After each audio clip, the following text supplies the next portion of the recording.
Well, I think that focusing on what you're close to is helpful, because when you're in the deluge of photographs online all the time, everything begins to look the same. You kind of understand all the trends that are moving throughout the photographic world. As far as like finding your own voice, like one of the ways of doing it is reflecting on your personal experience and how certain things felt to you, and then trying to interject that experience into the photographic world that you're trying to portray.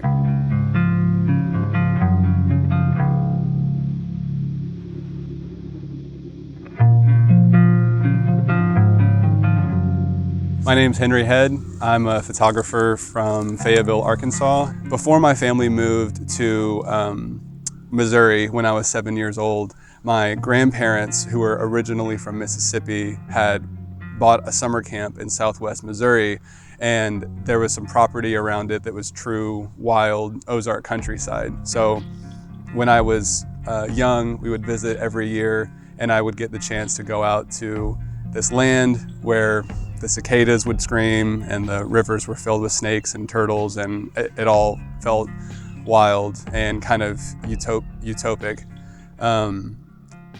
And then when they sold the camp, they decided to keep 12 acres of it for the family to be able to continue to use. And that is where the name of my upcoming book got its name from, 12 acres, because the 12 acres represents a time of youth and purity and innocence, and a lot of the Ozarks landscape still holds that spirit for me.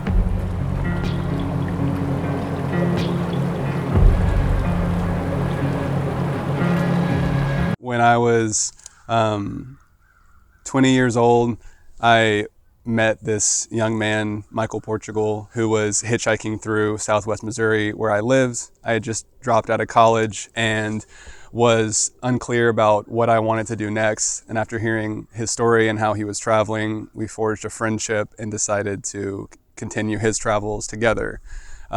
So when I started taking photographs, I was just using my phone, and like every other millennial, and I was mainly using it to capture the memories of what I was seeing on the road. And then when I saw the photographs Portugal, my road dog, was taking and how good they were, I asked him if he would show me the basics of photography, and he did. He explained the fundamentals. So for a long time, I hoped to use photography to try and like capture certain feelings, mainly feelings of like self-expression and freedom and wonder, really, because those were all emotions that were very present during the time in my life when I was doing a lot of traveling.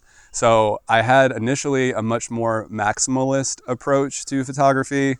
I wanted to use expired or colored films in crazy ways and use prisms and double exposures, and I tried to throw everything at the wall to make some kind of sound with my photographs. And then once I got more familiar with the lyric documentary tradition, mainly by way of the Trespasser Boys, Brian Scuttmatt and Matthew Genetempo, their work has kind of a deceiving simplicity in that it captures feelings in a very strong way without trying to say too much. And that really fascinated me. So I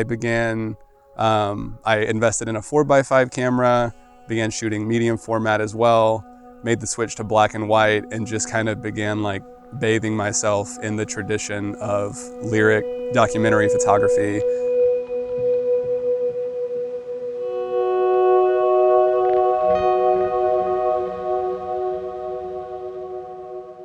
Soon after, the influences that really began to take hold were Mark Steinmetz, Ray Meeks, Justine Kurland's work was really inspiring to me, the way she was able to create scenes. And then since then, it's been a lot of Baldwin Lee, William Gedney. There's a lot of others, but those are some of the key ones. I had already been interested in trying to recapture a spirit of like childhood and of home. Around the beginning of 2023, I was making work where I was returning to familiar places, and then while doing that, there was a videographer who was originally from Fayetteville who moved to LA named Cole Borgstadt, who He's a very talented guy. He reached out to see if I would be interested in partnering with him for this short film project he was doing in Fayetteville, and some of the themes revolve around memory. And so while he was in town filming, he would set up scenes in these different places for his short film, places that we had gone out and scouted together. And then once he had filmed his shot for his short film, I would kind of reimagine based on my own experience of being in the Ozarks. I would use my own memories to inform direction with these two brothers that we were working with. So that's how I began the project. And then after the 4 days of shooting, I realized there was a lot more I wanted to explore, and that ended up being, over a year of shooting and working with these brothers who are both local to Fayetteville as well. I ended up shooting 35 medium format and 4x5 on this project. The majority of the work is medium format, both 645 and 6.7. None of that was intentional when I started. Oftentimes I would just have a point and shoot or my Nikon F3 in the bag with me while I was shooting medium format. And if I ran out of film, I would start shooting with a 35, or if there were certain environments where it was just more convenient to use a smaller camera, I would make the switch.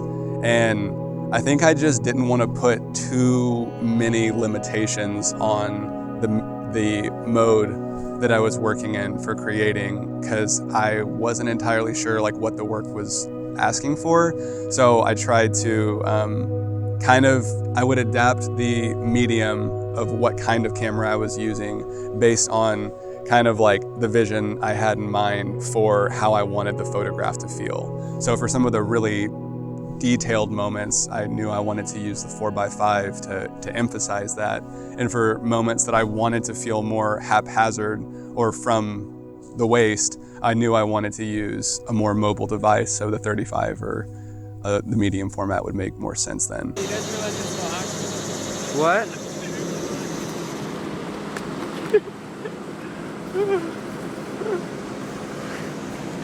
It might be really... Oh my God!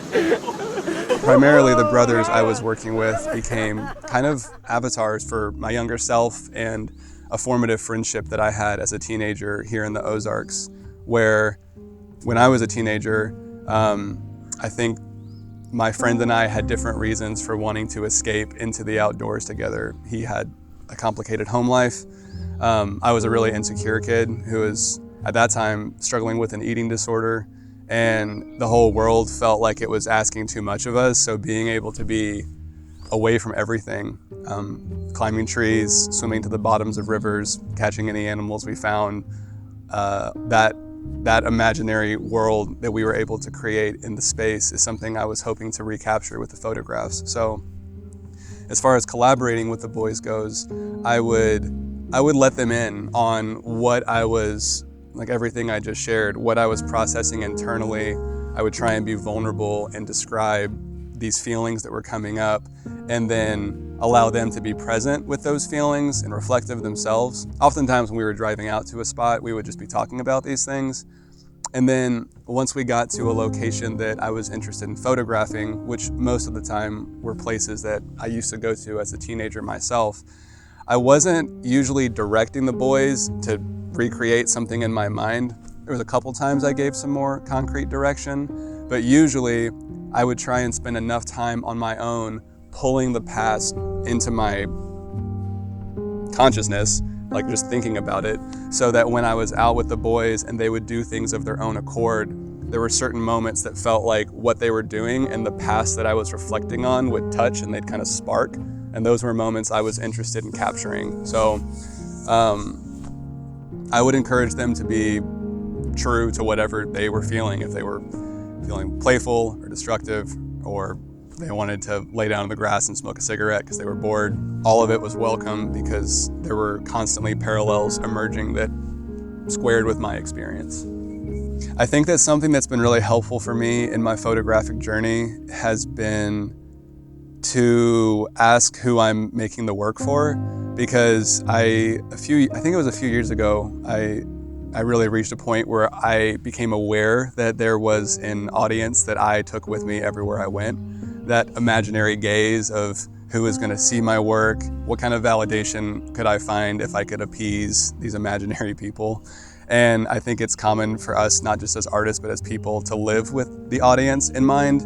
And something that I think really served this project was excommunicating all of the audience members and trying to really make work for myself that spoke to me. Recognizing there's a risk that if you make work for the audience, you're always going to try and make oftentimes you'll make work that I think is the easiest to digest for the most amount of people, because there's a currency there. And to make something for yourself means that there's a good chance that not everyone is going to understand or connect with what your intuitions guide you towards. And I think being able to accept and to take full ownership of your own vision for what satisfies you and for what makes what fills your spirit is essentially the only way to ever have a long-term relationship with your own art practice that's not always contingent on living vicariously through other people's opinion of your work or what people think online or elsewhere. So I still carry the imposter syndrome with me on a pretty regular basis, but it's gotten a lot easier now that I know who I'm making the work for.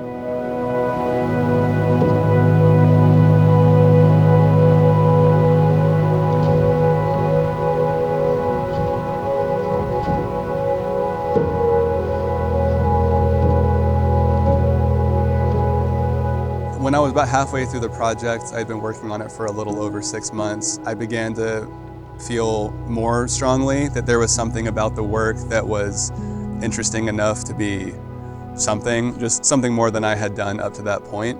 And so for whatever reason, I felt like Brian Skutmat would be a good person to mainly get some critique. I felt like I had a lot of very supportive voices around me, which is great. It's good to have that support, but I was needing someone who could wield the knife and be a little bit more honest with me about how it was working or not working. So I just sent him a cold email and asked if he would be down to meet with me and just give me some feedback on this project. I didn't send him any of the photos. I just kind of was brief in what I said, and he had an opening in his schedule, so I drove down to Austin. I made a book dummy with the help of my wife, and I brought that with me. It was a rough sequence. It wasn't super thought through. And Brian, when I showed it to him, he connected with it. He was very honest about some things that did not work, which he was right on.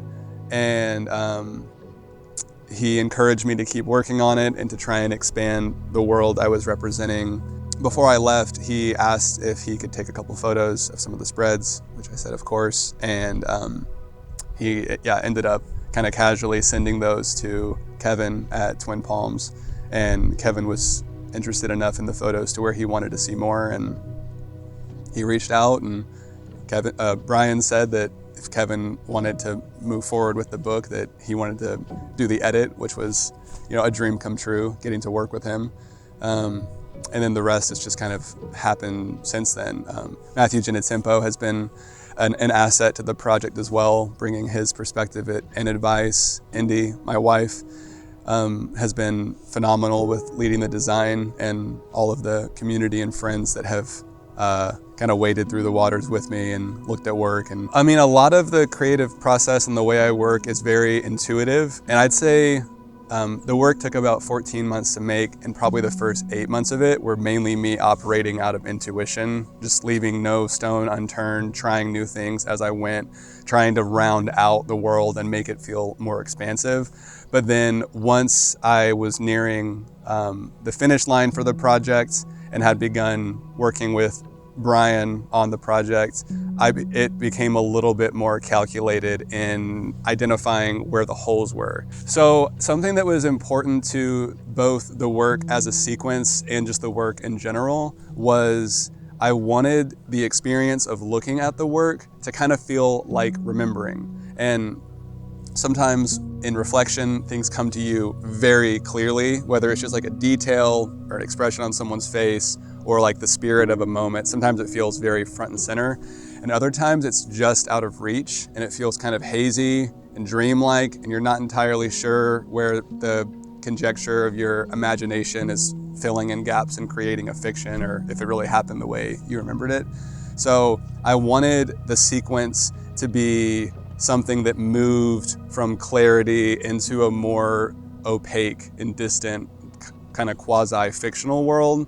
So trying to strike a balance between something that's closer to documentary work, true documentary work, and something that's completely conceptual. I was trying to pull those things into tension as best as I could. So that's the headspace I was in when I was going out to make the work, was aiming for those two things, and that was also something that was important during the sequence.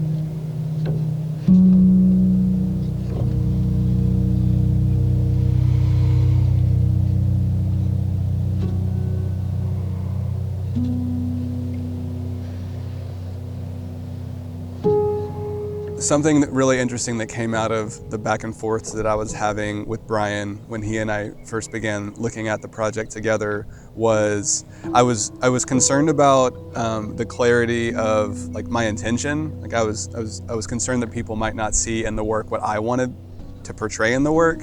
And Brian said people dance to sad songs at weddings all the time, and it was just a great reminder that like I have no control over the interpretation of the work that I make. The only hope that I should carry is that whatever people feel when they see it, that they just feel what they feel to the same degree that I feel about it. Even if it's something different than what I meant for it to be seen, there's actually something I think really special and generous about the way a work can speak with a lot of different accents. It really does take a village. It can kind of be a misconception that a photographer who drops a book is like the mastermind, and maybe there's a few out there who can do it all themselves, but in my experience it takes support and a whole ecosystem of energy and creativity to make something together, and that is certainly what this book is.